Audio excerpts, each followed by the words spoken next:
ఇవాళ అట్లీస్ట్ ప్రతిపక్షం కదిలినాకనన్నా ఇవాళ ప్రభుత్వం కదిలింది. మేము ఇవాళ రాష్ట్ర వ్యాప్తంగా బీఆర్ఎస్ నాయకులు అన్ని మార్కెట్లు పోయింది కనుక ఇవాళ తుమ్మల నాగేశ్వరరావు గారు హడావిడిగా జిన్నింగ్ మిల్లుల వ్యాపారులతో మీటింగ్ పెట్టి సమస్య పరిష్కరించి రేపటి నుంచి పత్తి కొంటాము అన్నారు. మరి ఈ పని ముందు ఎందుకు చేయలేదు?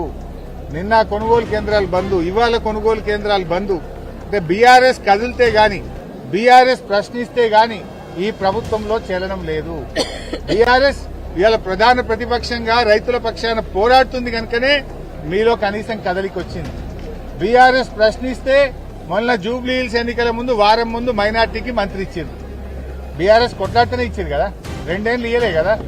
ఇప్పుడు కూడా బీఆర్ఎస్ గట్టిగా బయలుదేరిందంటే జిన్నింగ్ మిల్లులతో చర్చించి రేపటి నుంచి పత్తి కొంటామంటున్నారు. అదొక్కటే కాదు, ఇంకా చాలా ఉన్నాయి.